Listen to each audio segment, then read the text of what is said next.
Hard सीखता हूँ, ठीक है। फिर इसमें एक्सट्रैक्शन में अलग, मतलब सच्ची में मारा मारी करनी है, पर सच्ची में नहीं करनी, फिल्म में करनी है, और बीच में कट नहीं होगा। तो वो एक अलग चैलेंज था। तो हर एक पिक्चर का अलग अलग चैलेंज होता है, हर एक पिक्चर का अलग अलग स्वाद होता है। तो वो मेरा ये मानना है कि मैं खुशनसीब हूं कि मुझे अलग अलग किरदार करना, अलग अलग रोल करना, अलग अलग जिंदगियां जीना और उसकी क्षमता रखना अपने अंदर, ये मैं अपने आप से काफी खुशगुजार मानता हूं और खुश नसीब मानता हूं। और ये सब करके मैं हर एक चैलेंज को लेता हुआ जा रहा हूं। जितने चैलेंज आप लेते जाओगे उतने ही आप और ज्यादा बड़े और अच्छे चैलेंज ले सकते हो। अगर ये मेरे सब चैलेंजेस नहीं आए होते तो एक्सट्रैक्शन में मेरी परफॉर्मेंस ये नहीं होती। डेफिनेटली जितना गिरते जाओगे उतना आप, सॉरी, जितना आप गिरते जाओगे, हरियाणवी में कैसे बोलेंगे इसको, जितना गिरते जाओगे हीरा उतना निखर जाता है। हरियाणवी में कैसे बोलोगे?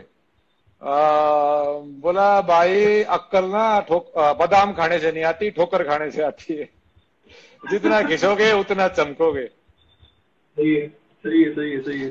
तो हमें अभी अभी बात आप कर रहे थे सरबजीत की, ये भी बिकॉज मेरा फिटनेस चैनल है, फिटनेस ऑडियंस है मोस्टली यहाँ पे सारी, तो उनका यही क्वेश्चन था कि सरबजीत के लिए आपने ये 28 दिन में 18 किलो वेट लूज किया, कैसे किया, मतलब पूरा कंप्लीट खाना छोड़ दिया, क्या किया? देखो ये मैंने एक्चुअली में टोटल 30 किलो वेट लूज किया। पहला 10 किलो तो मैंने धीरे धीरे कर रहा था मैं, क्योंकि पहले मुझे वो पहलवानी वाला जो पार्ट था, जो यंगर पोर्शन था सरबजीत का, वो करना था। फिर इनको पता नहीं क्या हुई, इन्होंने ना मेरे बारे में सोची, उनसे मैं इस बारे में खफा भी था बहुत, क्यों ना मेरे बारे में सोची, बोले नहीं अभी जेल वाले पोर्शन करेंगे और ऐसे करेंगे। तो मैं उस वक्त मैं 95 किलोज का था। मैंने अपनी बॉडी 2 लफ्जों की कहानी के लिए बनाई थी, उसी के बीच में मैंने लाल रंग कर दी थी। तो उसके बाद जब जितना मैं वेट लूज करता, मैं एक फिश खाता था, फिश और ग्रीन वेजिटेबल्स सोए में स्टीम करके गार्लिक वार्लिक डाल के वो खाता था, और पूरे दिन में, और कभी प्रोटीन शेक पी लेता था सिर्फ पानी में, अगर ज्यादा वीक फील करे तो। पर जैसे जैसे मैं ये करता गया मेरी बॉडी और भी अच्छी होने लगी। थोड़ी देर के बाद तो मैं कहा यार ये ब्रैड पिट निकल के आ रहा है, या तो सरबजीत निकलना है। मगर ये देख के तो ये देख के तो लोगों को लगेगा कि बड़ी इसकी तो फोटो खींचो, ये जेल में थोड़ी है। फिर मैं कहा यार ऐसे काम नहीं चलेगा, मैंने किसी को नहीं बताया, और मैं इसबगोल खाता था, सिर्फ इसबगोल और ये ब्लैक कॉफी, और मैंने सब कुछ खाना छोड़ दिया। तब मेरे को सरबजीत का भी एहसास आया, और मेरी बॉडी का वेट भी कम हुआ, और वो सब चीजें जब होने लगी तब मैं मौके पे पहुंचा। तो धीरे धीरे होता है सारा काम। आप पहली बारी किरदार सुनते हैं, देखते हैं, या फिर बातचीत शुरू करते हैं, तो उसका एक अलग आइडिया होता है। मैं अगर आप लोगों को फोटोज दिखाऊंगा कभी, जो मेरा पहला एक एहसास था कि मैं एक कैरेक्टर ऐसा होना चाहिए, और जो वो एक्चुअली था, उसमें दिन रात का फर्क होता है। स्टारवेशन, मतलब स्टारवेशन आपने की लगातार, आप 28 दिन यही खाते रहे? इसबगोल और ब्लैक, हाँ इसबगोल और coffee, little bit of food कभी तो लेते होंगे, कभी नहीं, तो नहीं, कभी नहीं, नहीं, पूरे 28 दिन नथिंग? नहीं, एक दिन पूरी और आलू खाया था मैंने, इतना सा रहा नहीं गया यार। फ्रिज में से आवाजें आती थी रात को, क्या था वो, प्रीतम आन मिलो। फ्रिज में से आवाजें आती थी। I can imagine the frustration, because मैं भी डाइट करता हूँ फोटोशूट से पहले, तो डाइटिंग करनी एक हफ्ते के लिए, कम खाना ही बहुत मुश्किल हो जाता है 2 हफ्ते के लिए, लेकिन आपने 28 दिन बिना खाए, अमेजिंग। आपने सोचा नहीं कि जैसे सात खून माफ ने, जॉन अब्राहम ने अपनी बॉडी को नकली करवा लिया था, उसमें एडिटिंग से पतला करवा दिया था बहुत, कि मैं भी कुछ ऐसा ही कर लेता हूँ ज्यादा दिन अपने आप को टॉर्चर करने के अलावा 28 दिन तक। यार देखो, मुझे विश्वास नहीं था कि इनके पास इतना बजट होगा, तो खुद ही करना। वेरी ऑनेस्ट आंसर, वेरी, अगर होता तो आप करवा लेते मतलब? नहीं यार, ये मैंने वेट लूज करने के लिए सिर्फ नहीं किया था। ये मैंने जेल में जब एक ही रोटी मिलती है इतने साल तक, तो क्या हाल होता होगा इंसान का, ऐसे फेंक के चले जाते हैं रोटी। बिल्कुल तो बिल्कुल बिल्कुल। हाँ, तो उसके एहसास के लिए मैंने ये ज्यादा किया था। उस टाइम पे मुझे याद है जब इंटरव्यूज आ रहे थे, आपकी पिक्चर आई थी ना इंटरनेट पे, तो लोग बोल रहे थे कि ये फेक है, ये नहीं हो सकता, ऐसी फोटो नहीं हो सकती, तो लोग बिलीव ही नहीं कर रहे थे कि you can be like this. हाँ नहीं, तो उस वक्त तक लोगों ने ज्यादा ये पोस्ट वर्क करके सीजी करके ये करना नहीं शुरू किया था। पिछले 1-2 साल में ज्यादा होने लगा है ये। पर कोई बात नहीं है, जिसको जितना करना है, जिसकी जो श्रद्धा है, जिसको जैसे काम करना है वैसे करे। मैं उनसे स्पेशल हूँ ये कहना बिल्कुल गलत होगा। सही है, ठीक है सर।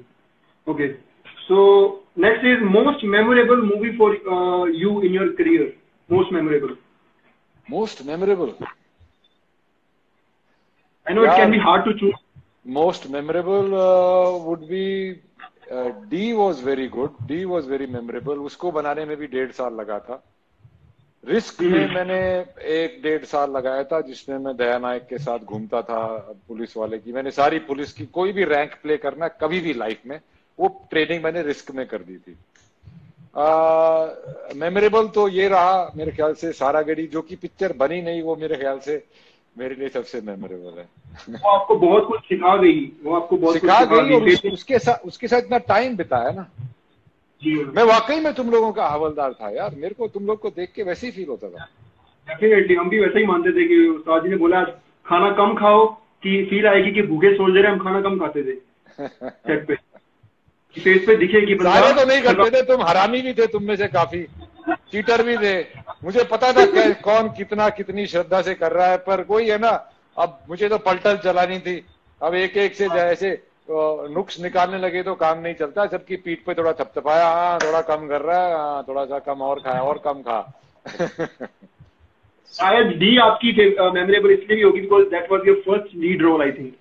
डी के साथ मैं आपको बात बताता हूँ। डी मैंने पिक्चर की, मैं यहाँ पे बॉम्बे में शो रील बनाने के लिए आया था कि मैं तो शो रील बना के हॉलीवुड की पिक्चरों में काम करूंगा, क्योंकि यहाँ की नाच गाने वाली पिक्चरें मेरे से होंगी नहीं, क्योंकि मुझे वो क्वालिटी करनी थी, उस टाइप का वर्क काम करना था। तो डी मेरे को ऐसे नहीं मिली। डी से पहले मैं मॉनसून वेडिंग के बाद मुझे लगा कि मुझे उसमें काम नहीं आता, तो मुझे लगा मुझे एक्टिंग नहीं आती। तो उसके बाद मैंने थिएटर करना शुरू किया नसीरुद्दीन शाह के लिए। उनका सबसे बहुत शुक्रगुजार मेरी कला को लेके मैं नसीरुद्दीन शाह साहब का हूँ। तो वहां पे फिर उन रामू जी ने मुझे थिएटर से लिया, और मुझे 35,000 उन्होंने बोला कि तुम और कोई पिक्चर नहीं कर सकते। इसके बीच में मेरे पास मकबूल भी आई थी, वो इरफान वाला रोल नहीं, दूसरा एक रोल था जो अजय गेही ने किया। तो वो भी मैंने नहीं की। मेरे ख्याल से विशाल भाई आज भी खफा हैं, जो that's I don't think so, but तो ये सब चल रहा था। तो मैंने हर एक पिक्चर में रामू जी मुझे कास्ट करते और फिर नहीं करते। मैं कहा सर मेरा घर कैसे चलेगा अगर मैं काम नहीं करूंगा, मैं थोड़ी पैसे पीछे से कोई भर रहा है मेरे। तो उन्होंने बोला कितना खर्चा है तेरा महीने का? जी मैं कहा 35,000। उन्हें 35,000 रुपए मेरे बांध दिए कि मैं घर पे रहूं। काफी सारी पिक्चरों में कास्ट होके कल सेट पे जाना है, रात को फोन आया नहीं जाना, ये होने के बाद डी मुझे मिली, क्योंकि उसमें एक उनका जो फोटोग्राफर जो उनकी फोटो खींचता था, और जो उनकी जिसने उनका ऑफिस डिजाइन किया था, वो पिक्चर लेके आया। उसका नाम था देशु। वो घाटकोपर वगैरह के गैंगस्टर्स की पिक्चर थी। तो मेरा एक उसने फोटो शूट किया। उसके बाद रामू ने बोला कि let's make Dawood out of him, let's make him be like a prequel to Company, like how Ajay Devgan became what he did. तो उसके ऊपर ये फिर हमारा काम शुरू हुआ, और वो पिक्चर बनने में काफी टाइम लगा। आपने बताया था हमें शूटिंग के दौरान भी कि मैंने इसी कारण राम गोपाल वर्मा जी के साथ 3-4 फिल्में शायद आपने की हैं, राइट? ऐसी गैंगस्टर टाइप थीम की। मैंने एक ही पिक्चर की है, दो पिक्चर की। एक डरना जरूरी है, जिसमें मैं एक मल्टी स्टारर थी। उसमें, हाँ, तो उसमें बीच में मेरी रंग दे बसंती भी मेरे को आई थी। बहुत आमिर ने मुझे बोला, राकेश ओम प्रकाश मेहरा ने मुझे बोला कर ले, जो भगत सिंह का रोल था, मुझे बहुत अच्छा लगता था। तो मैंने जिससे भी एडवाइस ली, उन्होंने पता नहीं क्यों मेरे को बोला कि क्या जरूरत है। रामू जी ने तो मेरे को बोला, अरे आमिर खान के पीछे पोस्टर में खड़ा होगा, पागल है, मैं तेरे लिए डी बना रहा हूँ, तेरे को इतना बड़ा लॉन्च दे रहा हूँ।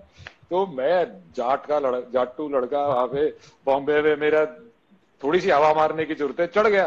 होगा, हाँ ऐसे थोड़ी होगा। तो फिर उन्होंने डरना जरूरी है बनाई मेरे साथ, और उसमें मैं सबसे पीछे छोटा सा एक मेरा पोस्टर इतना सा मुंह। तो मैं देख रहा था पोस्टर में शायद थे नहीं आप, राइट? हाँ नहीं, वो पीछे हूं मैं, थोड़ा सा एक डॉट टाइप से हूं मैं। तो ऐसी ऐसी चीजें, बेवकूफियां इंसान करता है शुरू में। वही कैसे बोल रहा ना, ठोकरे जितनी खाओगे उतनी अकल आएगी। तो धीरे धीरे अकल आती रही। तो ये मेरी जर्नी रही है बहुत। मैंने कोशिश की है कि किसी भी रीजन के लिए, चाहे वो पैसे हो, चाहे वो फेवर हो, एक स्टेज तक, जब तक कि मैं अपनी एक नीश, अपनी एक जगह नहीं बना पाया, मैंने नहीं की। चाहे भूखा मरता हूं, चाहे कुछ भी हो, मैं गलत काम नहीं करता। वो एक आपने पॉइंट बना तक। ली बहुत पहले बना ली थी। उस्ताद जी पंजाबी गाने सुनते हो ਤੁਸੀਂ? पंजाबी गाने पंजाबी गाने होर सुनते हैं यार। ਕਿਹੜੇ ਸਿੰਗਰ, ਕਿਹੜੇ फेवरेट दो सिंगर अगर मैं पूछूं? अरे यार वो गाना कौन सा है, मेहनत अपनी जारिया, कोई पिक्चर दे है ना, रब दा रेडियो। रब दा रेडियो का गाना है? अच्छा, तो सेम जसर का होएगा। हाँ हाँ हाँ। तो वो मेरे को ओके। बहुत अच्छा लगता है कि साड़ी मेहनत जारिया, बाकी सब तुम्हारी है। वो बहुत एक अच्छा गाना लगता है मैंने, रब दा रेडियो। रब दा रेडियो। अपना दूसरा सिंगर, है दूसरा सिंगर कोई और? मेरे को यार वो विकास ने गाए ना गाने जो लाल रंग में, वो जो स्लो वर्जन है, खर्च करोड़ का, तेरी खातर लाया सुकमा के छोरी।